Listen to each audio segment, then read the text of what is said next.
Good morning and welcome this morning. There's the opening bell. It is Trading Futures. My name is Ben Watson and I'm an education coach here at Charles Schwab. I'm joined out there in the chat by my good friend Brent Moores, who is also an education coach and a great educator in his own right. He's there to help answer the questions that you might have and facilitate that conversation. So if you're with us live, thanks for being here with us this morning. Chat your questions in. If you're here in the recorded session, we're glad to have you there as well. Leave us a comment in the comment section. It's an interesting morning. Some weakness a bit in the technology space and the semiconductor space. Once again, we saw this happen last week, where the South Korean markets start to move. The semiconductor space begins to lead it off a little bit, and that tends as led to some rotation into some other spaces, namely blue chips. And we'll take a look at that this morning. We'll take a look at some of the maybe increase in stability in crude oil prices. And then I wanted to talk a little bit about using futures as a means to hedge a larger portfolio by beta weighting. So we'll jump into that here this morning. A couple of quick housekeeping items as we get started. Remember that everything we talk about simply for illustrative and educational purposes only. It is not any kind of a recommendation about a certain particular security or strategy or account type or anything else. Remember, the futures and futures options trading involves substantial risk. It is not suitable for all investors. Make sure that you read the risk disclosure statement for futures and options prior to trading futures products. Now, if you are going to trade things like cryptocurrency futures, and I talked a little bit about this in my cryptocurrency webcast yesterday, and told you that I would mention it today. Make sure that you're aware of the fact that there are some emerging risks in trading cryptocurrency. One of those is the fact that cryptocurrency, virtual currency, is digital representation of value that functions as a medium of exchange, but they have no legal tender status. They're not backed by or supported by a government or a central bank. So the risks associated with those products are emerging and changing. So virtual currency derivatives involves those unique and significant risks. Make sure that you read the NFA Investor Advisory and the CFTC Customer Advisory prior to considering transactions in any of those products. And we're going to be using the Thinkorswim desktop software platform today, specifically the paper money version of that platform. It's not a guarantee future success. It doesn't work the same way that the live trading account would work, namely in the area of order fill prices, as well as studies and a few other things. But just be aware of the changes and the differences between paper money and live trading as you move your practice from paper trading to live money.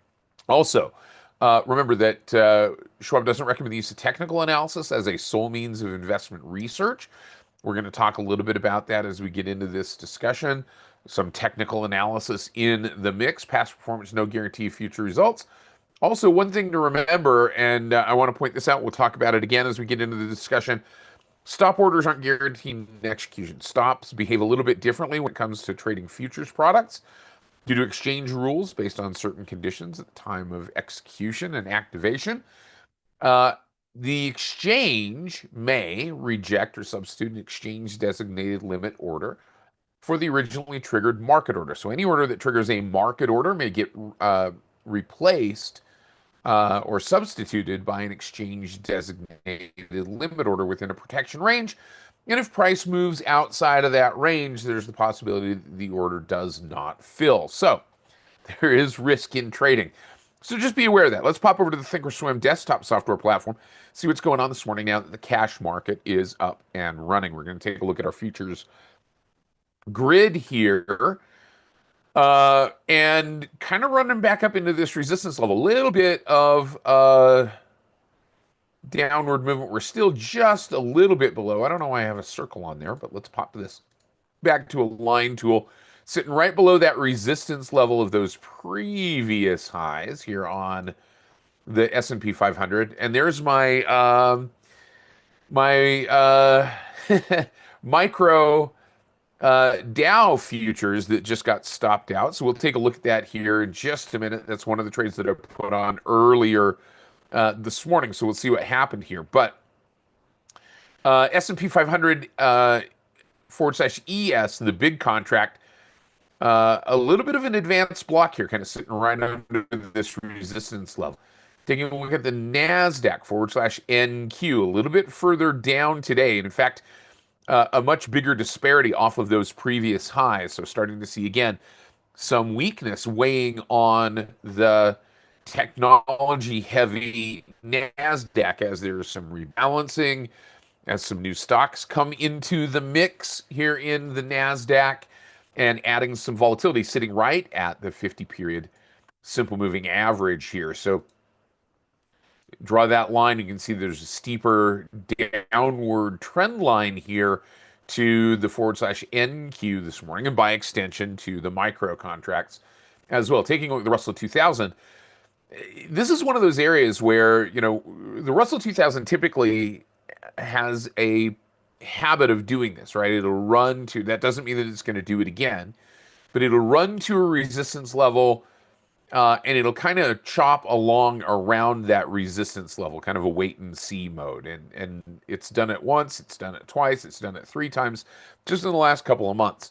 Now we're kind of in that same period where the Russell 2000 is kind of chopping along in this fairly narrow range under this resistance level, right about the 3040 mark or so, 3042 or so.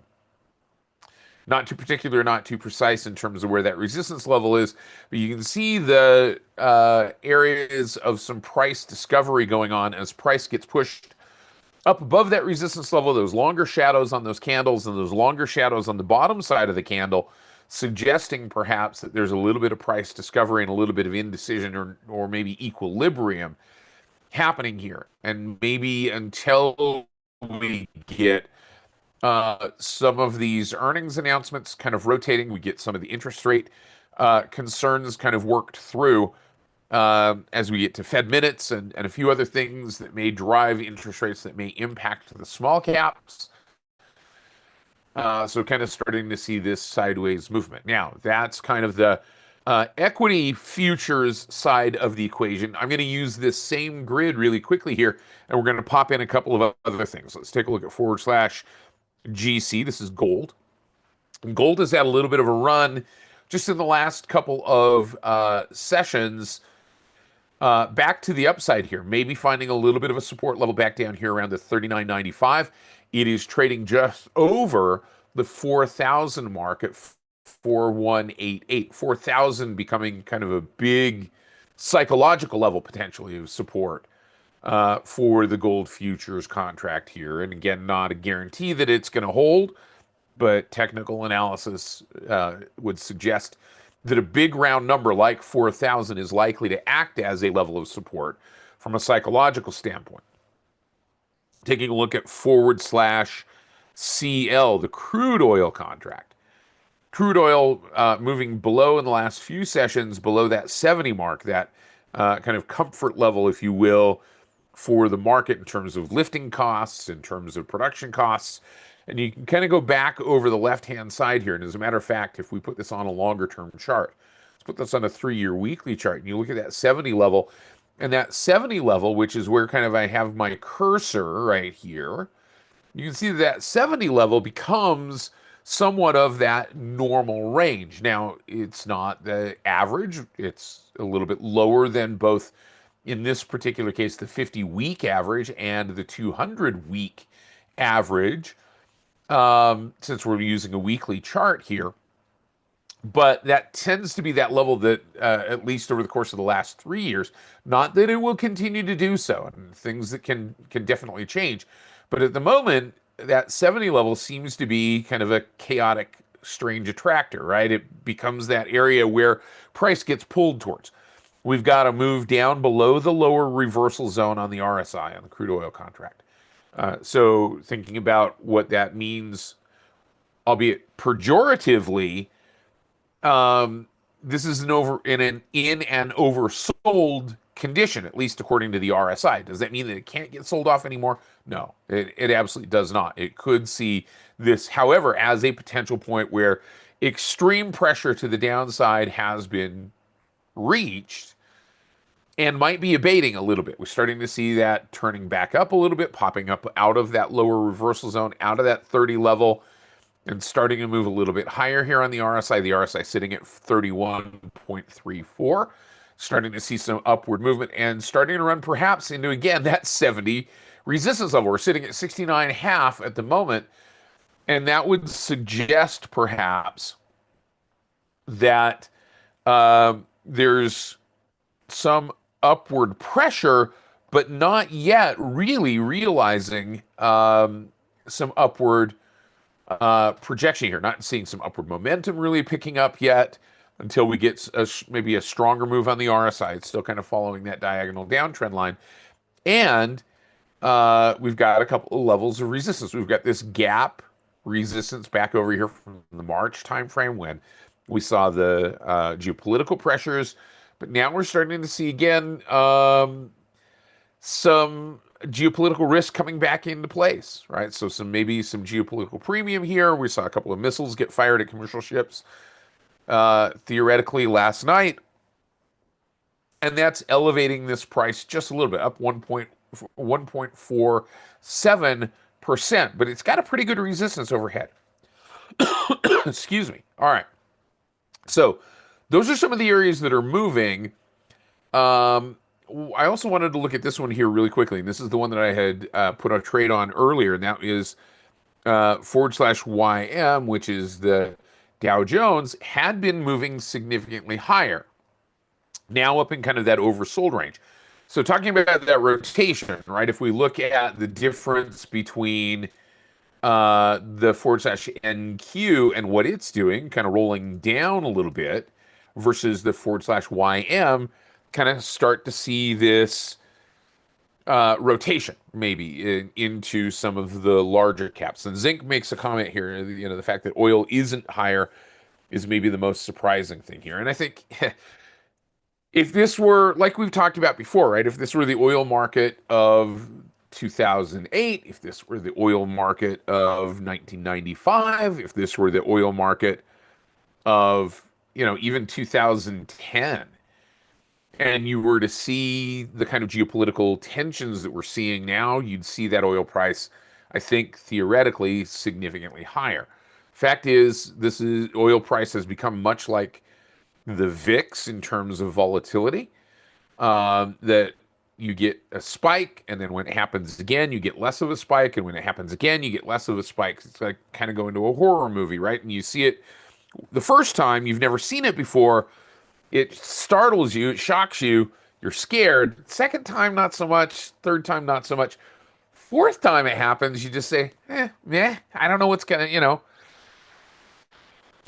so it doesn't really give you that same kind of shock. And I think that's the scenario that we're in here with geopolitical risk and crude oil futures. It creates some upward momentum a little bit, but not enough to break it through perhaps that level of resistance. So let's take a look, although we are starting to see RSI kicking up just a little bit here.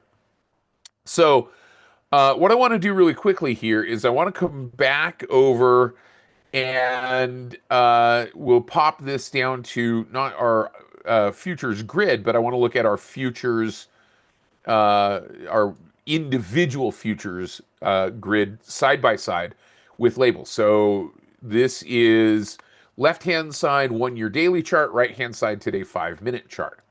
And I want to take a look at /MYM, which is the micro Dow Jones futures. And we traded this a couple of weeks ago as an example. And looking at it today, and I'll show you the setup that I was looking at in terms of entering the trade. And one of the things then that happened to this trade. So we're going to look at this on this shorter term chart on the right-hand side.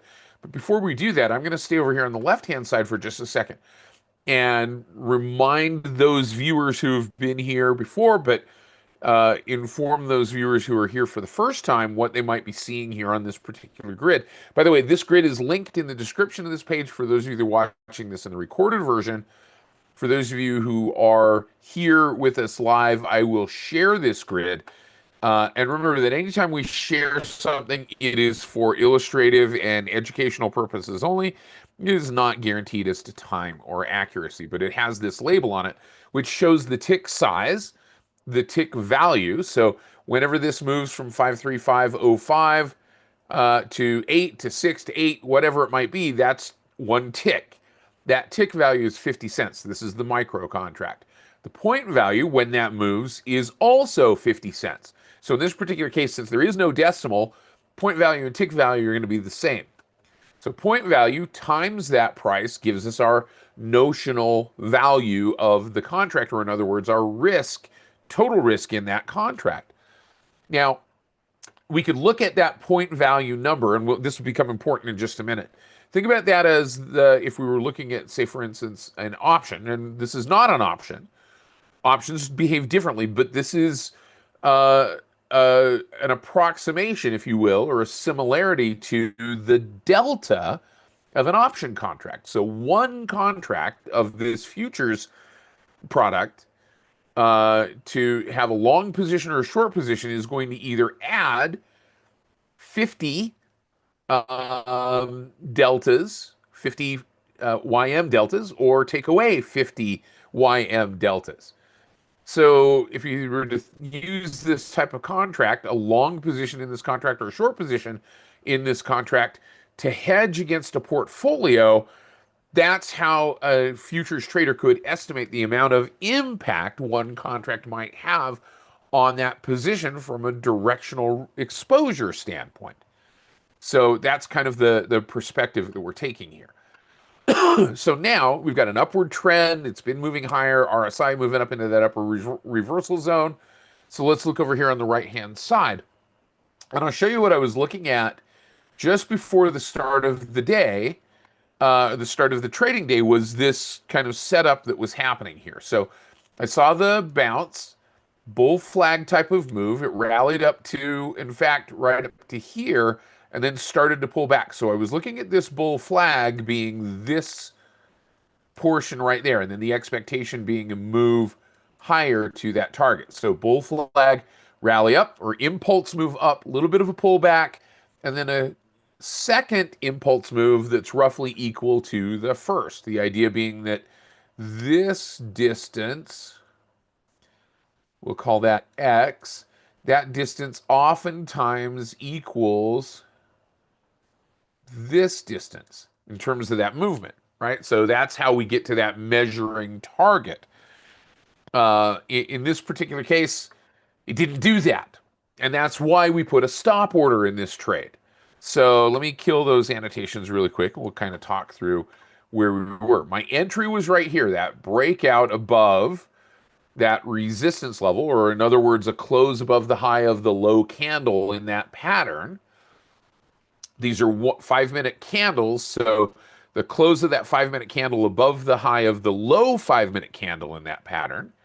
Okay, so now starting to see that move to the upside. That was where the entry was, and it was starting to do what the expectation was.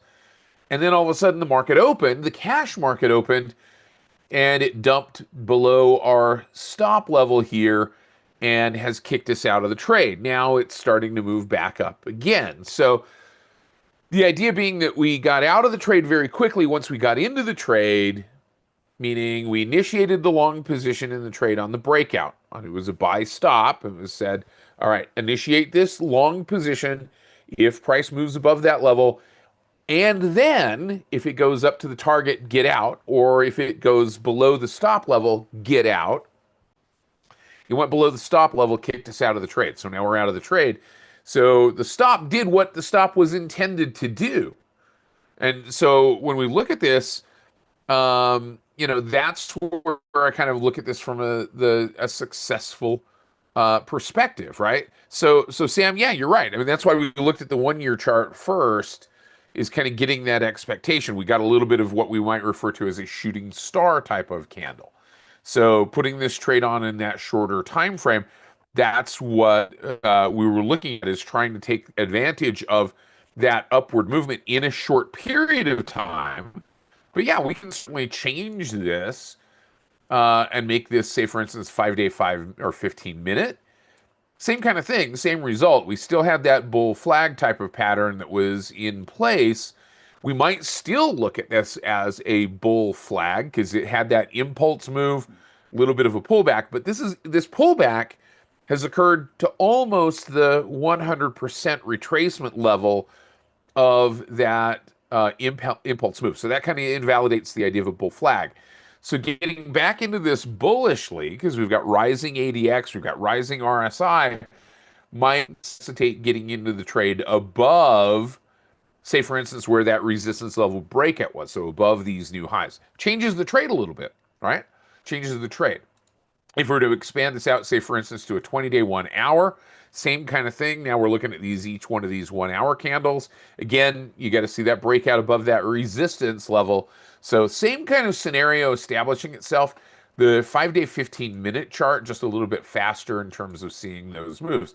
It's not making new lower lows yet, still holding those higher lows. And so from that perspective, there's still bullish momentum here. So longer term trend trader might pop back over to this chart and just simply go long the position, initiate a long position in this trade to take advantage of that trend until that trend changes, because the trend hasn't changed. Just our shorter term perspective on getting into that trend changed a little bit in this particular case. So a couple of other areas that I wanted to look at really fast. I wanted to look at what was going on with gold. So we're going to look at our micro gold contract, /MCGC. MGC is our micro gold contract. And I'm going to look at it on the side-by-side first. So here's our /MGC, our micro gold contract. And the initial margin in this micro gold contract, if we go to our futures tab, is 3,715. So it's come down a little bit as the volatility of gold has decreased somewhat. It is substantially lower than /GC, which is the larger contract, which is $37,508 as that initial margin in the trade. So from a standpoint of capital efficiency for traders, depending on the size of the account, $3,751 is an initial margin, maybe a little bit more palatable than on that larger margin on the bigger contract. But again, the bigger contract has a bigger notional value. It's got bigger risk, right? In terms of that movement. So we're here on /MGC, getting that little bit of a bounce on the longer term chart here. So what I'm looking at now is kind of this pattern that's emerging over on the right hand side in this 5-day 5-minute. And what we might do, let's pop over to the right hand side here. Let's go to our maximize sell. And I'm actually going to make this now time frame back to where it normally is, which is today's trading and 5-minute candles. And so what I'm seeing here is actually, even if we step back a little bit from this, I'm going to go, let's go 1 day 5 minutes. So we're going to go time frame. We'll go 1 day 5 minute. There we go. That's what I wanted to see, is kind of this pattern that's emerging here, and a little bit perhaps of if you want to think about it, a little bit of a cup and handle type of pattern. I'm just going to draw this resistance level across here. So we've got some increasing trend strength, although it's kind of moderating a little bit on the RSI or on the ADX. Remember, ADX above 25 is a strong trend. In that 40 range and falling is a weakening trend, but still very strong. So we kind of have this cup and handle type of perspective. And it seems to be somewhat failing the handle portion of this cup and handle type of pattern. If we were going to look at this from the standpoint of, we maybe have kind of a round double bottom.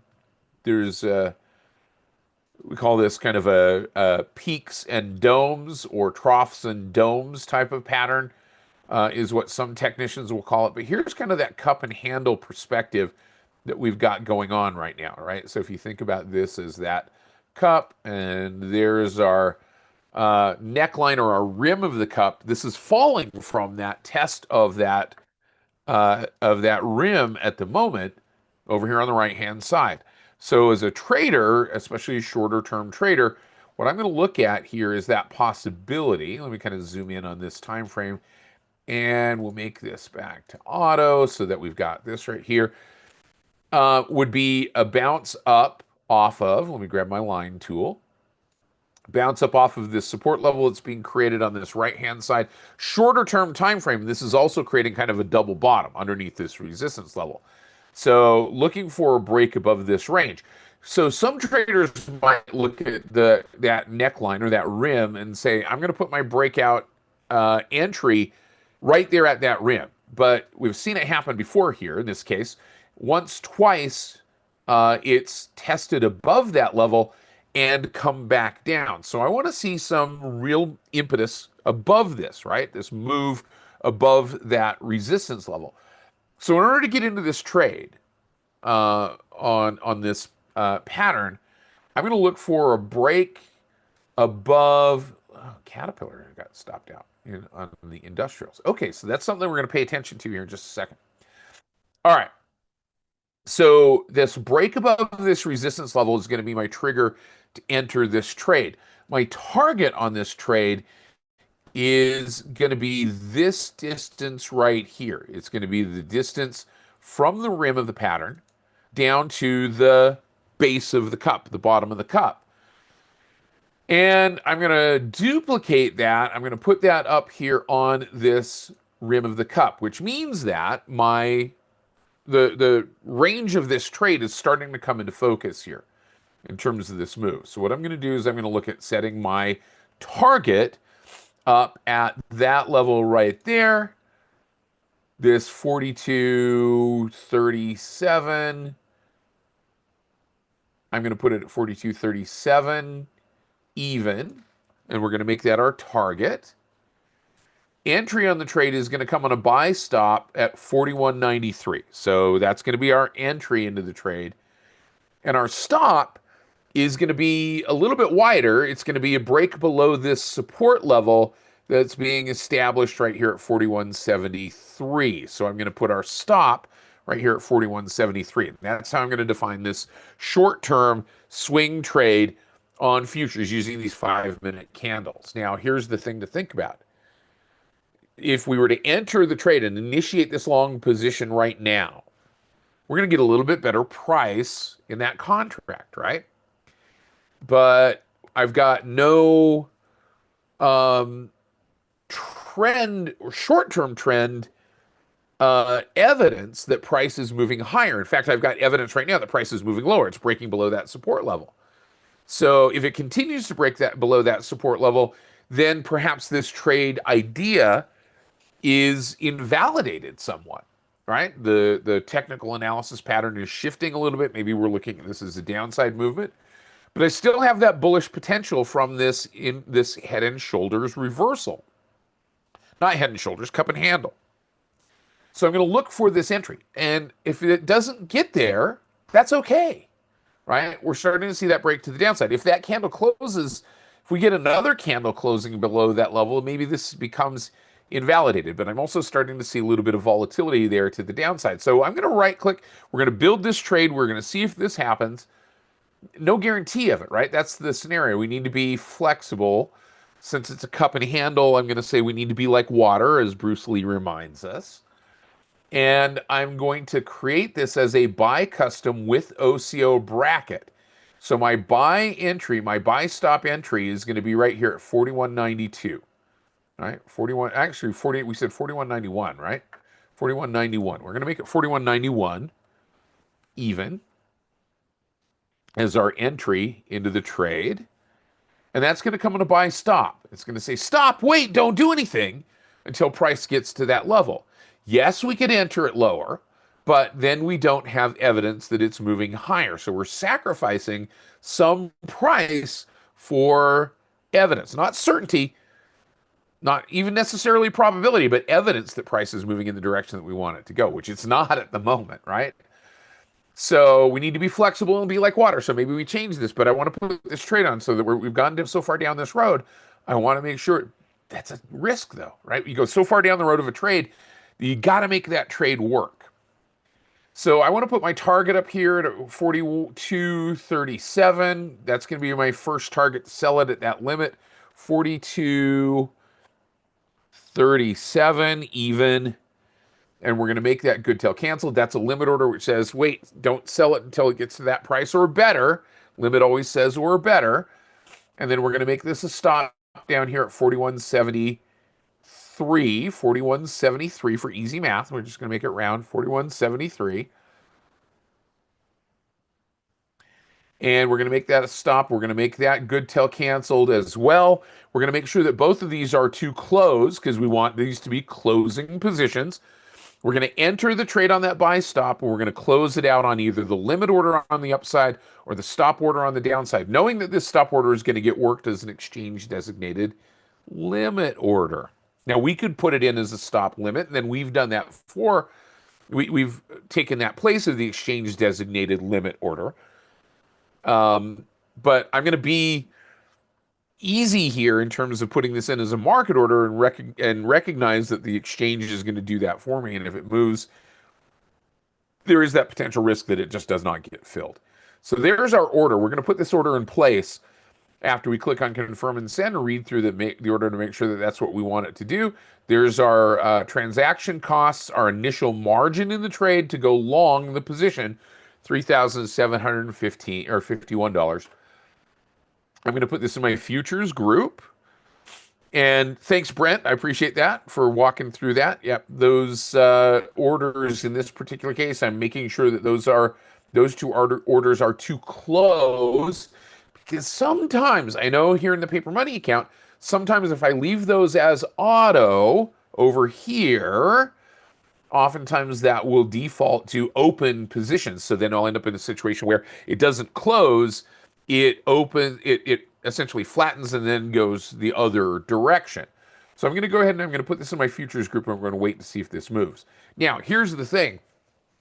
We could create another nested order, right? We could create another order that says if this breaks below a particular level, then go short, initiate a short position and trade this to the downside. But it's starting to move back up into that range, into that handle range of my cup and handle type of pattern here. So we're going to let that go in this particular case. Now, what I want to do is I want to come back over here to the left-hand side and I will look at /MNQ. So here's the micro NASDAQ futures. And you can see what's going on here. So I was watching this morning. Trend strength is starting to increase according to the ADX. It's broken below this 29,600 level, which has been in the course of this last trading time frame a support level. Remember, we talked about some of the reasons that the NASDAQ might be moving, right? We saw the Kospi index in South Korea starting to move lower. Seeing some of the South Korean, SK Hynix and others, South Korean semiconductor manufacturers moving to the downside. So what we want to do now, I want to pop over here really quickly. Now that we see what's going on here, I want to come over here to my monitor tab and I want to go to this portfolio right here that I've got called beta weighting. And this is just a portfolio of stocks that has a fairly high sensitivity to movement of a particular segment of the market. I got a bunch of GE stock in here. Again, these are not recommendations, but I've got a bunch of Amazon, I've got Avgo, Broadcom, I've got some others in here, PayPal, I've got Target, Netflix, Microsoft, and a few others. They have some sensitivity to the NASDAQ, right? And was our target right?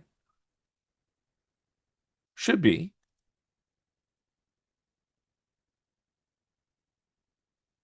Okay, so let's come back over here. Let's look at that trade. /, actually, let's go back to our chart real quick. I don't want to get too far away from it because if I made a mistake, I don't want to get too far away. So, well, see, it's going to the downside. Let's put our orders on here really quick so that we can see them apply. And okay, you might be right. I think it reset. Thank you, Suleiman. Okay, yeah, there we go. Thank you. So here's my limit order target. Yeah, that was not right. So thanks for catching that. We want to move that target order up here. So easy way to do it is just put it on the chart, click and drag, and I'm going to reset that order. We're going to make sure that that's in our futures and click on send. And now we've reset that. Thank you for catching that. I appreciate that very much. So to Cedric's question, the 37 buying power effect That is the same as initial margin in the trade. That's the amount of capital that needs to be put up in order to initiate a long or a short position, right? So as the trade, once you're in the trade and as that trade progresses, that's going to shift to what's called maintenance margin.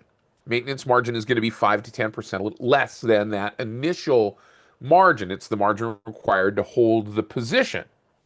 So that's the amount that essentially has to be set aside to maintain the position. And then the position, as it moves, is going to get marked to market. So the account is going to get debited or credited based on the amount of that movement in the position. If that movement goes beyond the initial or excuse me, the maintenance margin, meaning in terms of a debit against the account, goes beyond that margin, that initial or excuse me, maintenance margin in the account's going to get what's called a margin call. And the call will be, do you want to add more cash to your account or do you want to liquidate positions to get to that point? So that's what's referred to as a margin call. And so you can see forward slash MCG or MGC has an initial margin in the trade of 3,751. That's what's got to be held in order to initiate the position. When you put in the order in, you're going to see that as buying power impact, but that's going to be the same as your initial margin in the trade. All right. So let's go back to our monitor tab. Let's take a look at our beta weighting account. And so we know that these are fairly sensitive to the movement of the NDX, the NASDAQ, right? So what this does is it converts all of these into, I'm going to kick this one out because that's messing up this PayPal trade. Move to group. I think that's my cash secured puts. Why am I not getting a Delta beta weighting account? Let's see. So we can take that off. Why is that not beta weighting my portfolio? That's really weird. Okay. Let's see if. There we go. I had to take it off of fast beta. For some reason, sometimes that happens. So what we're going to do is we're going to beta weight this to / MNQ, which is the micro NASDAQ futures contract, right? So this portfolio, fairly sensitive, not terribly so, but fairly sensitive to, with that GE position, to the movement of the NASDAQ, the tech space. We could look and see if / MES has a greater sensitivity, and it does. But we're going to use / because it's starting to move / MNQ. The great thing is when you're beta weighting and establishing the sensitivity of that group of stocks to a particular instrument, I can beta weight it to anything that I want, right? I could beta weight it to / MYM, the blue chips, right? The Dow. But we're going to weight this to / MNQ because I want to kind of demonstrate how we would use this position or this idea to offset some of this risk. So this is our exposure, essentially, directional exposure. If the MNQ goes up by 1 point, that's the potential theoretical gain that our portfolio should make. If the MNQ were to go down by a point, that's the potential loss that our portfolio, this group in our portfolio, might experience. So the way that some traders could use this position or this idea to hedge this portfolio is by either adding to that sensitivity to the upside by going long the futures contract or taking away from that sensitivity to the downside by going short the futures contract. So you remember what I said about the contract delta. So let's go over here to the charts once again, and let's go to our / MNQ. Okay, / MNQ has a delta of about 2. So $2 times this price gives us our notional value or our exposure in the contract. So if we were to go short a / MNQ contract, we're removing because now we're short those two deltas. We're removing two deltas of sensitivity out of our portfolio. So one of the reasons why some traders will use futures contracts as a hedging tool to offset directional risk is from a capital efficiency standpoint, being able to hedge and use that initial margin and then maintenance margin as opposed to using a decaying asset like a put option. Because remember, put options, if you go long a put option, that's going to be negative deltas too. But if you go long a put option, you've got time decay. If you go short a futures contract, there's no time decay in that position. There's just positional or directional risk. So that's one of the reasons why some traders, institutional traders and others, may use a futures contract as a hedging instrument as opposed to a long put option. So that's what we're going to do in this particular case is we're going to go short the /MNQ as a means to offset some of that positional risk or directional risk in that segment of our portfolio. So I'm going to come over here, I'm going to right click, and I'm just going to sell one contract of this futures, meaning I'm going to initiate a short position in this futures. So before I do this, real quick, let me just delete this order. Before I do this, let's go back to our monitor tab. We've got 25 deltas of exposure. So if MNQ goes down, this is going to lose $25. This overall portfolio is going to lose $25. Not huge sensitivity, but it's a good demonstration in this particular case. So we're going to go back to our charts. We're going to right click and we're going to create that order to sell, meaning go short the futures contract here, which is going to remove two deltas out of this equation. So it was at 25 before.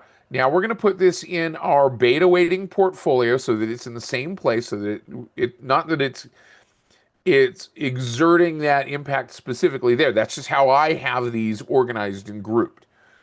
But here's our buying power effect. That's our initial margin. So what we've got to put up to go short this contract is 4,924. That might be more cash than going short, or excuse me, going long a NASDAQ index option, put option, for instance, but this doesn't suffer from time decay. So I'm going to go ahead and I'm going to send this order off, and we're going to get into the trade. And in fact, while I was talking, it moved down a little bit more, so I'm going to move my limit order down, and we're going to look at getting into the trade, going to beta weighting, clicking on send. Now I'm in the trade. So we initiated that short position. We are now short one contract of the /MNQ. We go over here to the monitor tab, and you can see that we took out of that portfolio two deltas, two MNQ deltas. That reduced our sensitivity. But the important thing to remember here is this is also creating upward drag. So if this starts to turn around, if MNQ starts to move back up, that means that this is dragging on the portfolio. So this is not something that is a set it and forget it. This is something that has to be managed.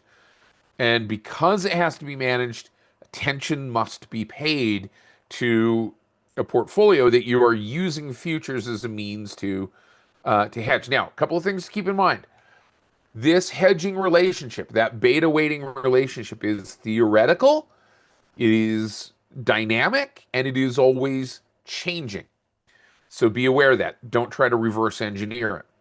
Be aware of the fact that there is risk. If the market continues to move down, you've got that short position, and that short position is going to continue to move. Sometimes that initial margin or that maintenance margin may increase if volatility increases. And this is not a direct protection.